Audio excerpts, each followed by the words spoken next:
All right, another really tough challenge again this week with a gritty, well-coached Pitt team. You know, they've had a great year, and you know, they obviously coming off a close, disappointing loss against Virginia, where they had, you know, a couple of their key players got hurt. But this is a typical Coach Narduzzi team, man. I mean, they're tough, they're physical, they're gritty, and that's a characteristic that, you know, every Pitt team I've seen. They all have that, and that's coached into them. Got a great staff. You know, it's a great place to go play a game. Just been up there the one time. Obviously, we didn't get a good result, but you know, got a lot of respect for them as a program, and again, how they play the game. I mean, both sides of the ball. They've had a heck of a year offensively. They're one of the top scoring offenses in the country. You know, we're both top 15, 16 scoring offenses, and they're throwing the ball all over the park. A lot of tempo, and you know, they've got some electric players. They've got a really good group of receivers all across the board. Their tight ends are really involved, and then they've got an absolute, you know, rocket in the backfield with that zero. He can do it all. He's fifth in the country in all-purpose. They're one of the best passing teams in the country, top 25, I think they're 22nd overall passing the ball. So plus they're rushing for 150 plus a game. So they're just a really, really good football team that challenge you. A lot of RPOs, you know, a lot of zone read, but the ball's out quick, and you know, we've got to do a great job, you know, in trying to put a good plan together to defend these guys. You know, try to carry over from this past game, and you know, the type of consistency that we want to create down the stretch defensively to finish well, and you know, find a way to turn them over and affect the quarterback. But that's easier said than done. But really, really physical group up front in the offensive line, and again, got some dudes that can make plays and can, you know, change direction, yards after the catch. You know, both quarterbacks are really good players. Obviously, Holstein went down in the last game. You know, don't know what his status is. We just always assume that everybody's playing, kind of like last week. It's just kind of how we go about it, and we'll go from there. And then defensively, I mean, they are who they are. I mean, they're incredibly aggressive. A million pressures. They stress you from a, you know, ID communication standpoint, because they got a ton of hot pressures where, you know, they just hoping that they can that you ID the wrong guys, and they got a lot of guys coming free, and they'll play man behind it, they'll play zone behind it. They a ton of press coverage. Safeties are incredibly aggressive in the run game. I think they're top 15 in the country in rush defense, so they don't give up a lot of run yards by nature of what they do. So again, another physical group. They're, you know, up front, they can get after the passer. They're an up the field group, and downhill with their you know, back seven when it comes to, you know, stopping the run and then challenging you physically to make competitive plays. So good football team across the board. Dangerous in the return game as well. And again, that number 0, he's a problem, you know, all over the field. But looking forward to it. Looks like it's going to be pretty good weather up there in Pittsburgh. And, noon game. So great opportunity for us. I mean, this is our last conference game, so a chance to, you know, if we can find a way to win the game, finish 7-1 in our league, especially coming off of a disappointing 4-4 league play season last year. It'd be a great improvement for us. So, you know, we just got to have a great week of practice. That's where it starts. And today will be a tough Tuesday practice. And I like where the guys are mentally. And, you know, they're excited about you know, what opportunity they still have to try to finish strong this season. Any questions? Do you have any feel for Tate and Tristan Lee right now? Yeah, they're truly day to day, and you know, again, we thought Tate was going to play up until breakfast last week, And then Tristan, structurally everything's good. He just day to day kind of working his way back. Is Tyler Brown still week to week? Yep, it looks great. He's a guy that probably could be ready maybe next week, certainly by South Carolina game. But he's a guy we kind of got to make a decision on because he played 4 games, and so we could try to get his year back if we can hold him. So that's a decision. We'll have to just see where we are as we finish up. We got 18 days left in the season, so we'll just kind of have to see how it all plays out. It certainly would be great for him if we could at this point hold the year, but we'll just have to see how it all plays out. But he certainly will be available for postseason. K Park not on the depth chart this week. Is he? Yeah, he's out. Yeah, he's out. Yeah, he's out this week for sure.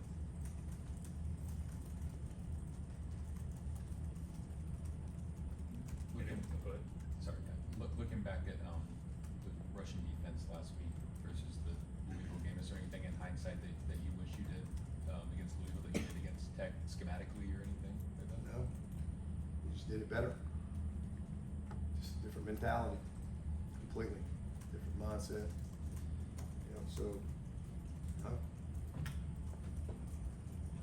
Wide receiver Adam Randall, I think, played about 3 snaps against Virginia Tech this past week, I guess. How can he increase his role after playing, I guess, 20? Yeah, just some situational stuff like the week before Cole hardly played any snaps. It just you get into rotation and a series here, series there. Some series are longer than others, but he's made some. Obviously, he's missed a couple games, but he's made some big plays for us, and he'll make some big ones down the stretch. But just kind of how that game went from a personnel standpoint in that particular game, but nothing. It's just kind of week to week on how all that stuff plays out. Will Sammy get started again this week, or be based off what Pitt's doing offensively? Just based on what they do. I mean, they're an all 11 personnel team. I think they I don't know, very few snaps of 12. It's mostly all 11 personnel. But we'll see how it is situationally, and he's certainly got to have opportunity to play, and he's earned that and continue to do that. And it's just really created some great depth there. We really feel good about where we are. We felt great coming into the season with Kobe. Kobe was really our 3rd guy and really ready to play. Sammy wasn't quite there, and man, now where we are, we feel good about where we are depth-wise because D. Creighton has really improved. He's a redshirt freshman. He's really improved. Jamal has improved. You haven't seen it quite as much on the field, and Sammy has just, as the game has slowed down for him, he's just taken off, and he's done such an awesome job. He's in a really good place, so we feel good about our group, especially when we get Kobe back, and then you got, next year will be a much more veteran group with D and Jamal and Kobe and Sammy and Woodaz back, and then we've redshirted a couple guys. We redshirted, Drew Woodaz, and we redshirted Cooper Taylor, and and where we are now with 3 games left, we got a bunch of guys that are now that are available, that have played 1 game that we've saved that can give us some depth on some special teams down the stretch here, which will be good. But those 3 guys, Sammy and Barrett and Woodaz, it's nice to have some really, really functional depth, down the stretch here.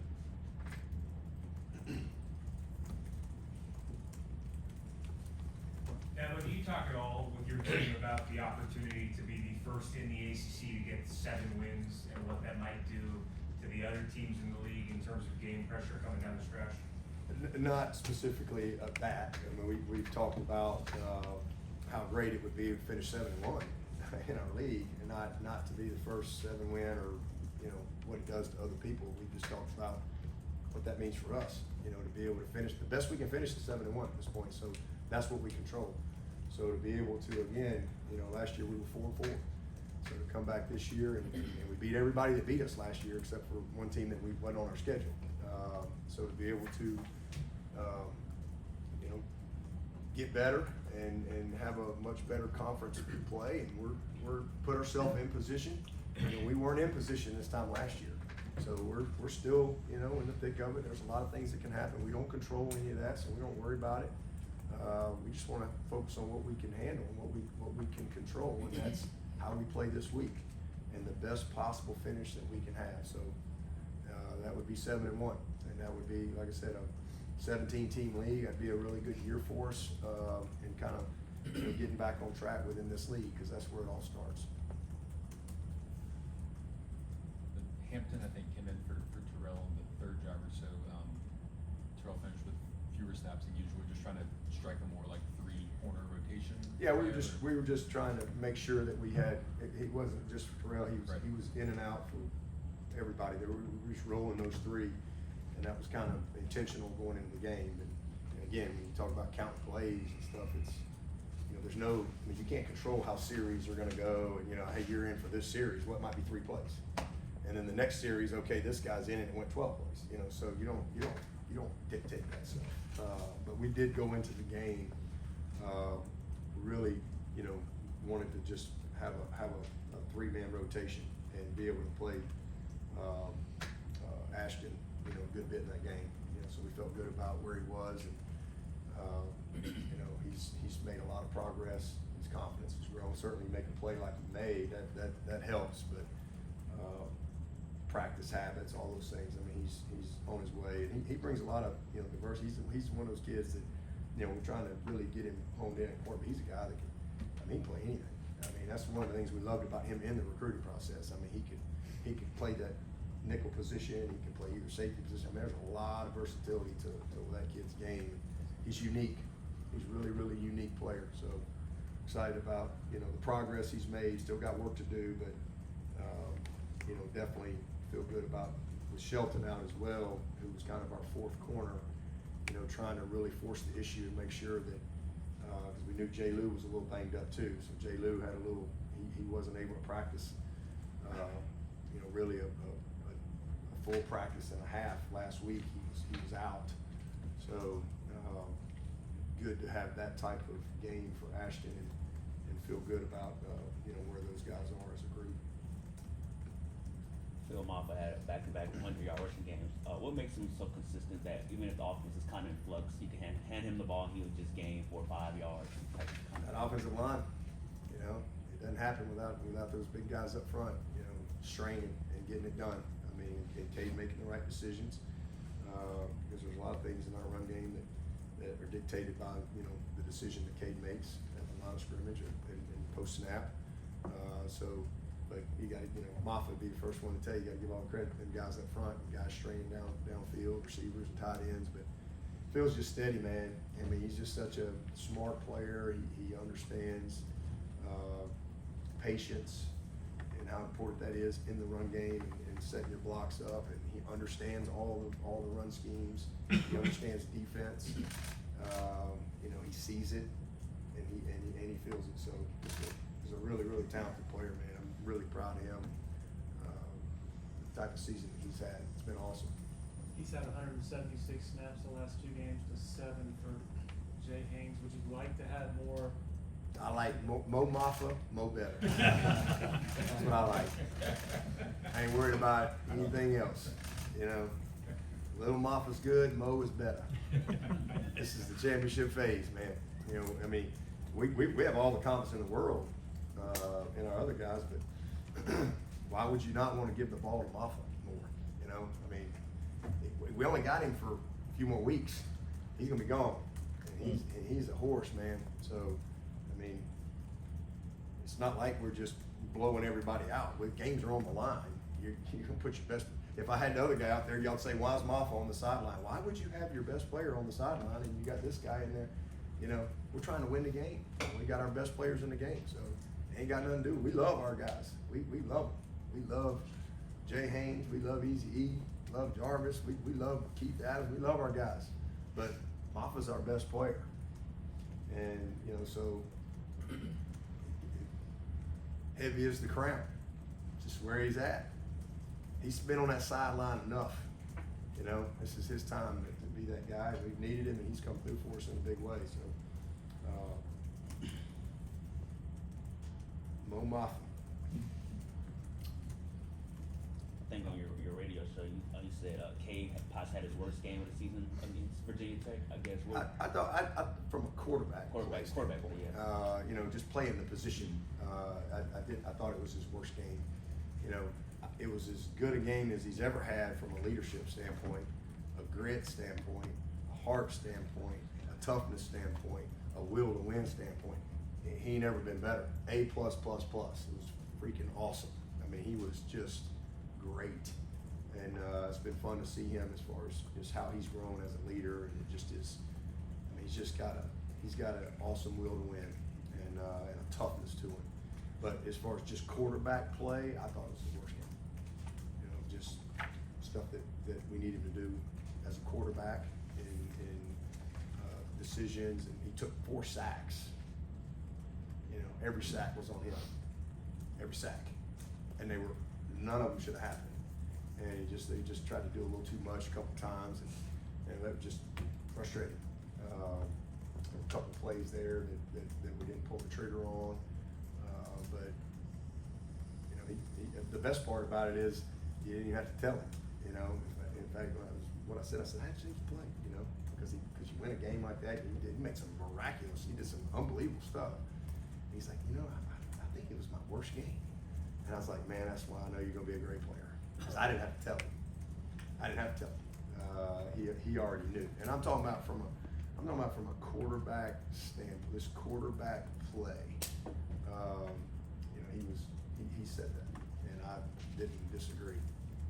But as far as all the other stuff, we don't win that game without that. And that is just his running ability. Is just changed everything for us this year. What do you attribute to the slow start of that game? Didn't finish plays. I mean, we 15 play drive, and we were first down on the 26, and we take a grounding. That can't happen. I mean, it's first down. You got to know where your people are, and he just kind of panicked right there, and that's a grounding. Well, we hand it to Maffa, and we overcome it. And Maffa runs to the 15, so it's going to be first down and scoring zone on the 15. Well, Antonio's holding. So penalties, critical penalties. And then we get the interception right there, and so we got no points. And we come back another drive, and we had a jumped offside, and we throw the ball out of bounds on a free play. You know, we don't even give them a chance. But now it's 3rd and 2, and then we don't execute, and it's there. I mean, we just did not execute properly. So just precision in what we're doing, penalties, and then drops. We come back, another drive, and we hit our best player right there. And he just drops it. I mean, if y'all watch the game, it's pretty easy to see. I mean, you got to finish drives. You got to make the plays that are there and do the routine stuff well. And we didn't do that. Critical missed opportunities. Again, drops and penalties. And then obviously we have another good drive and we get the blocked field goal.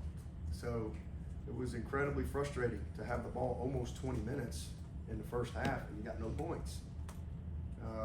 It's not like we're just stopping us. But we couldn't get out of our own way. We played with 9 or 10 way too much. That's not a good recipe for success in offensive football, playing with 9 and 10 guys. And so it was really disappointing. Now, obviously, we lost Tristan Lee right out of the gate. Marcus Tate's gone, but I thought those guys battled really hard. No sacks by that offensive line against one of the top sacking teams in the country.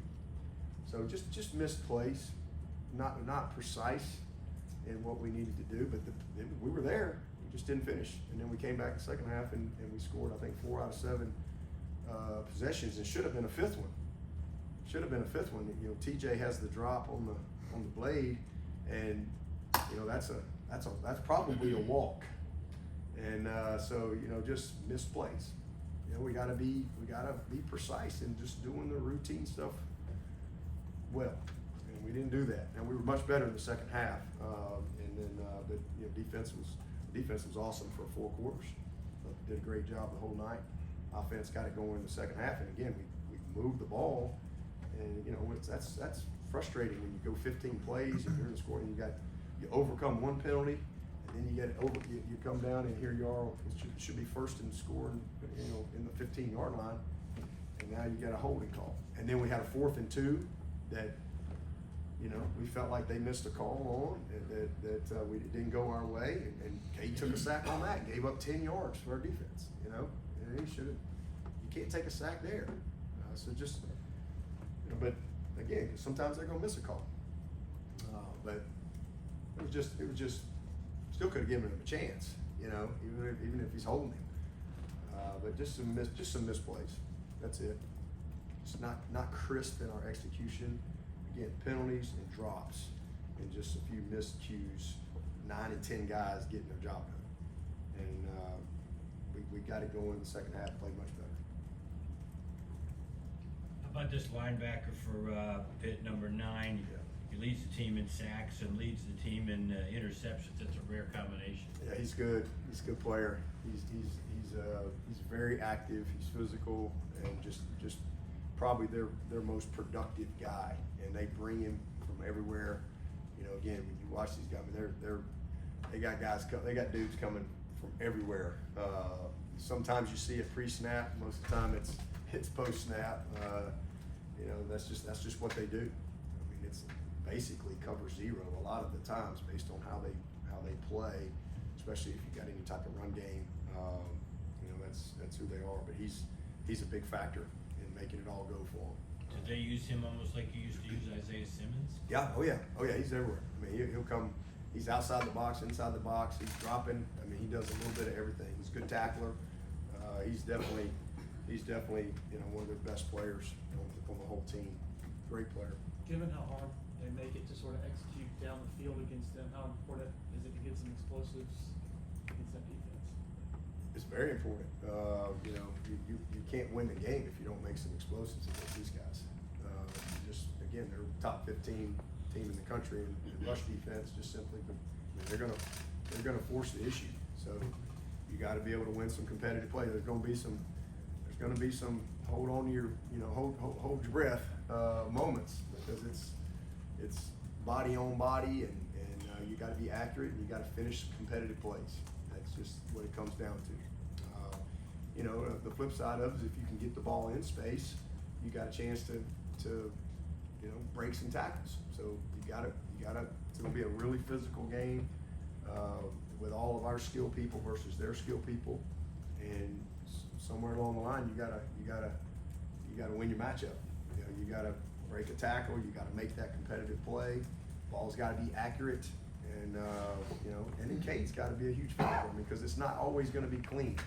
You know, with nature of what they do. I mean, they'll take some chances. But they force you to, and it's hard to be perfect against these guys. You know, by nature of, you know, how they bring people. And so all of a sudden, a guy's popping loose.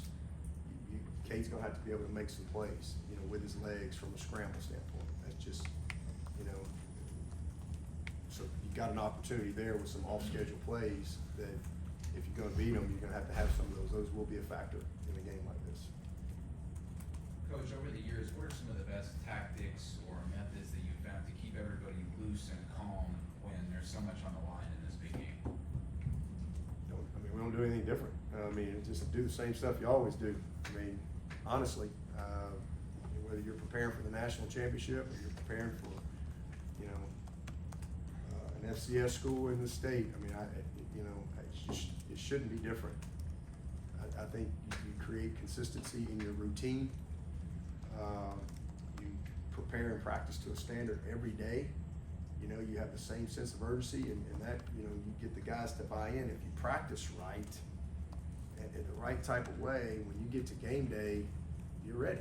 And it doesn't matter who you play. It's always about how you play. Doesn't matter who, where, when, you know, what you're wearing, what time the game is, what the weather is. You know, I think when you focus on all the stuff that you don't, when you let external factors determine your preparation, determine your focus, determine your play, you're going to be very inconsistent. So, I mean, the best thing I can tell you is we don't try to do anything any different. it's the same. We just try to focus on, you know, our practice habits, how we meet, preparing for what we see on tape. You know, don't make it anything more than that. Because you talked about Elijah Thorne being a guy who can play all 5 positions. Is he capable of playing guard right now, or is he focused? Oh, yeah, yeah, he's played guard. Yeah, he can play guard, for sure. Yeah, he's practiced guard. He can play center. We just haven't used him at center, but he played center in high school. For those of you who maybe watched him a little bit in high school, I mean, he's a really special talent. I mean, he really is. I mean, and again, you don't ever know until you start coaching a guy. I mean, obviously you can see his physical attributes, his athleticism. These are things we all loved about him in the recruiting process, but you don't even really know. You start coaching a guy, like, where are they mentally? You know, and this kid is just, I mean, he's really smart. He understands the game. And again, he's played 5 positions, so he just sees it differently, you know, from a lot of kids. You know, some guys that come in and, man, it's all you can do to get them to get this one spot. You know, but he's just a natural. It's really gonna serve him well as he goes through his football career. You talked about, again, with Ashton, that he can play multiple positions. In the recruiting process, why do you guys see him as a corner when other people that thought he was just a safety? Just his skill set. I mean, you know, his feet. I mean, he can change direction. He can sink his hips. I mean, he can. I mean, you go watch him play basketball. I mean, he's just a great athlete. I mean, yeah, some people just look at his size and they go, he's a definite safety. He'll play safety. But we loved him because we saw him as a guy that could come and give us that really elite size at corner, but also as we develop our group and he develops, you know, really. He gives you that unique ability to play him anywhere, you know, as he goes through his career. You'll probably see that with him for the rest of his career. You know, I don't think he'll just be a corner throughout his football career. He's really good, but he's one of them guys that's rare that can go cover tight ends. I mean, you know, he can play in the slot. He's got a physical presence to him. I mean, he's a really gifted kid, but again, he's a freshman, and you know, we tried to really bring him along in a good way, and you know, and as you saw, he's got a lot of confidence. You know, he's got a great spirit to him. His dad's a college coach. You know, he's been around ball his whole life, but he's got a lot of confidence. And when you play out there, you got to have, as I say, amnesia, because I mean, they went right at him, right, and the guy makes a great play, and then they come right back at him, and he makes a great play. So, you know, he's got a bright future ahead of him, but definitely gives us a lot of. Right now, we've got 3 guys that we feel really good, you know, can get it done for us at corner, and we need more depth. But obviously, we lost Shelton, but you know, we got Gibson is really coming along as well. We got 2 games left with him, so hopefully we can get through this game, and then he'll be ready to go. He's finally healthy. You know, he was really behind when he came in here, coming off the surgery, and you know, wasn't able to really do anything in the spring and so forth. So really pleased with the progress that he's made. Excited about him, but that's where we are right now. Any questions for Coach virtually? Yeah, Dabo, this is Pete at AP. First of all, it's nice hearing Tim Murray ask some questions. That's always Come on, Tim. a positive thing. Also, you know, it seems like every week in college football, a couple of power conferences have these big showdown games where even the loser is still considered part of the picture. And that doesn't seem to be happening as much in the ACC. Does that tick you off a little bit about the perception of this league when there is a lot of good football being played here in this league? I mean, honestly, I don't waste any energy on that stuff. I'm just locked in on trying to have a good Tuesday practice and beat Pitt. But I agree with you, man. This is a lot of good football. It's a really competitive league. Anybody can beat anybody. I mean, you know, Virginia Tech, we just played a really tough every game for Virginia Tech. That's the worst loss they've had, 10 points. I mean, every game has been a touchdown or less for Virginia Tech. And, you know, their opening game at Vanderbilt, you know, everybody's like, oh, you know, the league stinks, you lost to Vanderbilt. Well, I think Vanderbilt beat Alabama and Auburn. I think they're pretty good. And that was a touchdown game in Nashville, you know, with Virginia Tech. So I just think that, honestly, I think anybody can beat anybody. I mean, on any given day, that's just kind of where we are. Just when you think you know, you don't. I mean, that's where we are in college football right now. It's a lot of parity, but as far as wasting energy and worrying about, you know, all that other stuff, I don't waste any time on that. But it's a great league, and guys are competing their butts off. A lot of good coaches, and I think anybody can play with anybody on any day, in any conference across the board. I really believe that. Also, Dabo, I guess a couple weeks from now is an earlier signing day than before. How has it impacted how you handle recruiting during the season? Has it changed the way you do things because the signing day has been moved up?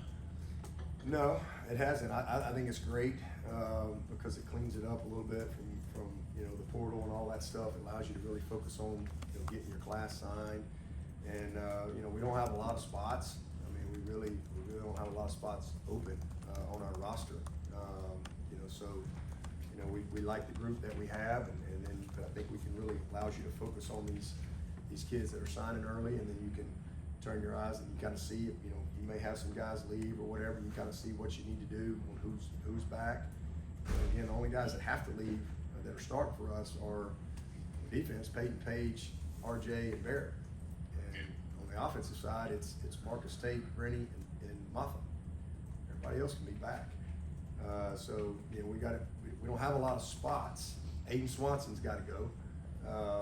And as far as the starters, so you know, we look at who's back, who we project as starters, and who we're signing, and if maybe you have some guys that aren't playing as much or whatever, guys that want to move on, and so then I just think it cleans it up so you can address again your signing, and then you can turn your eyes and see if there's any gaps or any needs that you may have moving forward. And I'm actually glad that they left it open, because originally they were just going to have a December portal window, and you know, I'm glad that they left some time in the spring, you know, because otherwise it's just going to be complete chaos. So, you know, roster-wise, we're in a good spot. We like our guys. We anticipate, you know, guys back here that we expect to be back here, and you know, we'll go from there. What's the number you're kind of chasing to finish in the summer? Well, it's not really. I mean, it's fluid. Right. I mean, again, we don't have many spots. We're over the spots that we have, but you anticipate, you know, a few guys maybe not being here. We don't have a lot of spots, you know, so we feel great about our roster, and you know, the guys that are going to be back, and some of the development that we've seen in these guys. And we really like our class that we're getting ready to put together.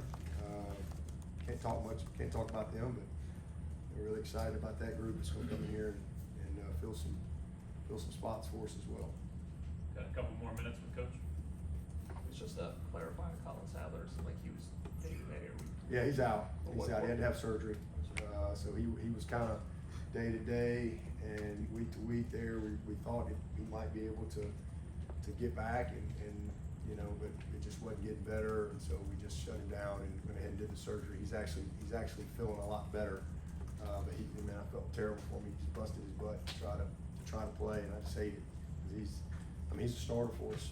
And so again, that's the other thing. I mean, we're on our 5th tackle the other night. You know, you come into the season, because you know, we lost Ian Reed out of the gate. We're trying to hold Mason, you know, and I think Mason's got one more game left. And so you're sitting there, but we felt really good about our veterans, you know, and the best we felt in a while coming into the season, saying, okay, we got Tristan, we got Blake, we got Sadler, we got Marcus Tate, and then we got this young Elijah that we'll bring along. But we got, at any moment, we got 4 tackles that can go play at a high level, because we feel good about the inside guys that we have, you know. And so, you know, next thing you know, Sadler's done, Tristan goes out, and Tate's out. So just like that, you got Blake and Elijah, and it's a credit to Elijah and his preparation all season long, and just staying ready. And just it was impressive. It was really impressive. You know, again, he wasn't perfect early, but he settled in and got really better and better as the game went. You know, just great job by Matt as well, in having him ready, even though he wasn't playing a ton, he was getting ready to play. And, cause you know, first move would have been Marcus Tate bumping out there at left tackle against that dude, or Sadler had been here, but proud of Elijah. All right, thank you, Coach. Okay, appreciate it.